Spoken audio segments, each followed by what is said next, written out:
Welcome back to Trust in the Chaos. I'm Therese Hartz, aka The Chaos. How's it going? Got two little sidebars before we get into the nuts and bolts. First sidebar, I want to thank The Christian Outlet for hooking me up with this awesome tank top. The Christian Outlet is an online store that specializes in Christian apparel. They've got a few funny designs that you can put on anything: tank tops, regular t-shirts, v-neck t-shirts, sweatshirts, few other things that I'm blanking on. I bought the Not Today Satan, which is something that I say a lot. They also got one that says blessed. They've got y'all need Jesus, Jesus and coffee. There was another one that I was really going to buy. Go check them out. TheChristianOutlet.com, as well as their Instagram, is quite lit. They set me up with this shirt, so thank you, The Christian Outlet. Also, they ship pretty fast and they're pretty good. Good quality stuff. Go check them out. Second sidebar is I want to talk about what happened after I uploaded that most recent video, which was on a Wednesday. As y'all know, those of you who follow, I've been a little behind on the upload schedule and creating schedule, for which I'm sorry. But life happens. I'm back on schedule now. It is Sunday. I went to Mass yesterday so that we could do this and watch football. And, thank God we did it because I'm not feeling great today. So, anyways, I uploaded about 9:30 on Wednesday. And 15 minutes later, my school goes into a code red. Now, thank goodness we didn't have that many kids in the building because it's something called a virtual learning day in which kids have the opportunity, all their schoolwork is done online virtually, and then they just submit it when it's done.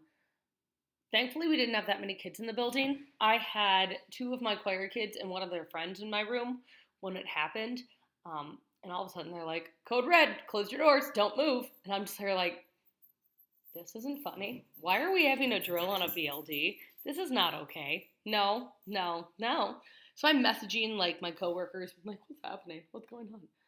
What ended up happening is there was a shooter threat at a local high school, so they shut down everybody in the district. And we were on lockdown for about 2 hours, which is a long lockdown. But thank you to Hammond Police Department for being so on top of it in terms of locking us all down, making sure everyone was okay. And all I could think, besides worrying about my kiddos in the room, and I'm on the phone with their parents being like, it's fine, they have to go anywhere, I escort them, no one will be left alone, you can't come in or out, it's fine. The other thought I'm having besides them is, man, what if that video I just posted is the last thing and this is how I die? It's a crazy world out there, y'all. It'd be bananas. So I'm very grateful that everything was okay and that I'm here to shoot this. And my dog's over there whining. So, all right, let's get on to the nuts and bolts today, shall we? So the inspiration for this video comes from this Sunday's gospel, as well as the song Reckless Love. For those of you who are really into the praise and worship stuff, you probably know the song Reckless Love. It came out 2018, and it's just blown up the Christian scene. I actually got the inspiration for this video, and one line that's always stood out to me. I had my Pandora station up during my prep, and I was reading through the readings of the couple days, and Reckless Love came on as I'm reading the parable of the 99 sheep, and I'm like, well, okay, God, I guess we're talking about this week. So, Danke. For those of you who do not know the reading, I'm going to read it for you, just a little clip. Tax collectors and sinners were drawing near to listen to Jesus. But the Pharisees and the scribes started to complain, saying, this man welcomes sinners and eats with them. So to them, he addressed this parable. What man among you, having 100 sheep, and losing one of them, would not leave the 99 in the desert and go after the lost one until he finds it?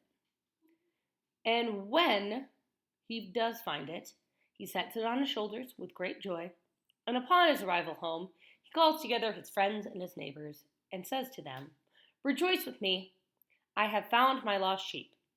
I tell you, in the same way, There will be more joy in heaven over one sinner who repents than over 99 righteous people who have no need for repentance. The lyric that fits this from the song Reckless Love is, "Oh, the overwhelming, never-ending, reckless love of God. Oh, it chases me down, fights till I'm found, leaves the 99. I couldn't earn it, I don't deserve it, still you give yourself away. Oh, the overwhelming, never-ending, reckless love of God." I was going to play it, and I left my ukulele at school, so sorry about that. Or maybe you're welcome, depending on whether you're here for singing or not. So, most of the time, I'm taking a little different spin on this. The traditional reading is that no matter how lost you are, no matter where you're at, God will seek you out and find you, which of course is 100% true. I want to do a different spin on this. I want to focus on the other 99 sheep. And this essentially is the reason I created this channel, why I started writing a book, and why I just kind of do the things I do in this whole vein. Now, I'm not saying the other 99 sheep are jerks. And in this reading, the one sheep who went away is the one who sinned and needed to repent, but God actively sought them out.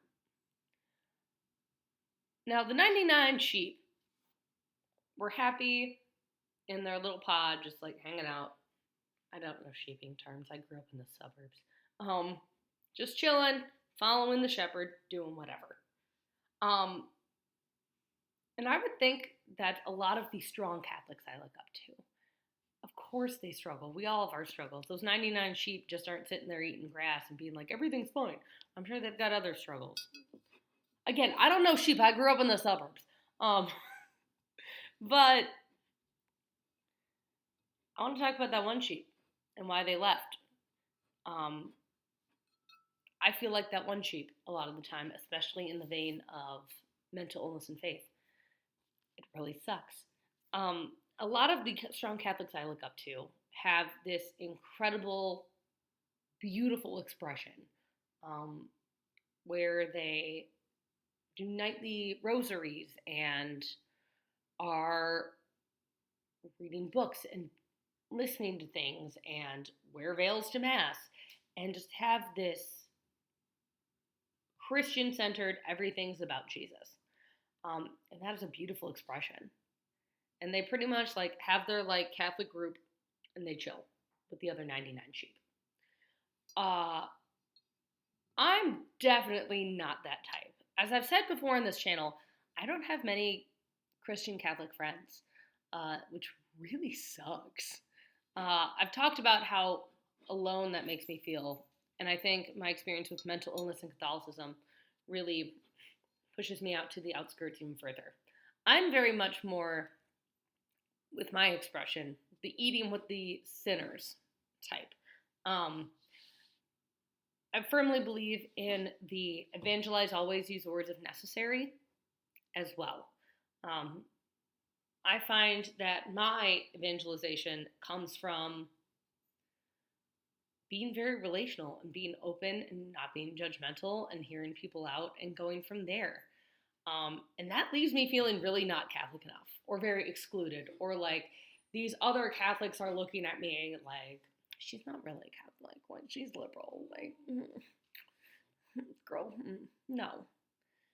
Now, I know that might sound nuts to those of you who are watching this and you're like, you're a youth minister and you've got a weekly vlog about Jesus and mental health. Like, what are you talking about?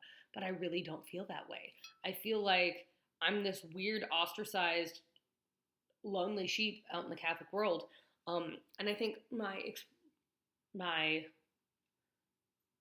experience with mental illness really adds to that. And the whole reason I kind of created this channel is that I'm sure I'm not the only sheep just chilling out there alone in this. And I hope that there's some other sheep out there who can find some consolation in this. I want to talk about my experience with mental illness and faith and why it makes me also feel like not good enough as a Catholic or why I don't fit in with the other 99 sheep. Mental illness is something that changes you. It's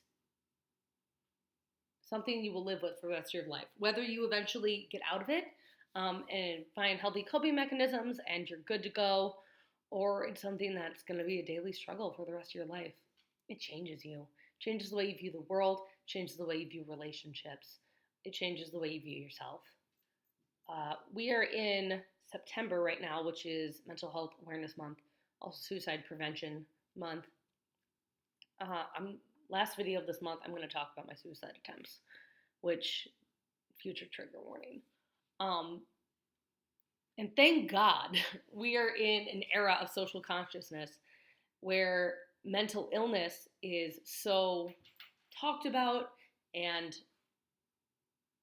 not as stigmatized.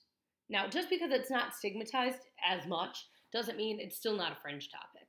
Most of the time I talk about my mental illness, how open I am about it. People look at me differently. First off, they usually have no idea I'm struggling with it. Second off, they're like, wow, you're crazy. In the past, when I was open with people about my mental illness, I was told, don't do that. You don't want to be the crazy person, which sucks. But then putting it in the realm of faith. With depression and anxiety, you have this overwhelming feeling of dread and worry and loneliness and just this crappy feeling you cannot shake. And most of the time, not out of any maliciousness, just by lack of knowing what it's like, they're like, did you pray about it?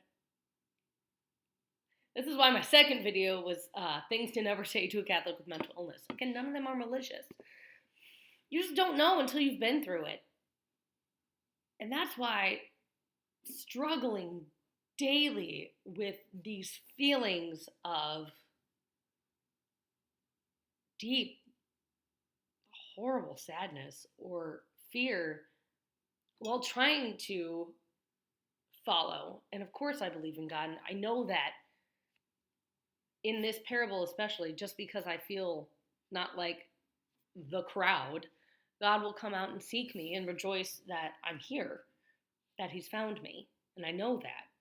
But in terms of feeling Catholic enough or good enough or normal enough, I feel like the sheep ran off. Maybe ran off because it doesn't feel fully accepted. Now, again, this is not anything malicious that anyone is doing. No one would want to oppress people who already feel like crap. Oh, wait, that's history. Never mind. But I truly do believe that people want to help. They just don't know how.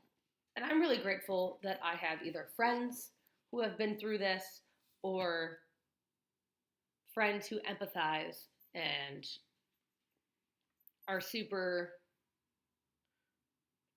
understanding, but they don't fully understand. But again, I don't have many Catholic Christian friends. A lot of the time when I talk about their mental illness, they usually just clam up. And it sucks. So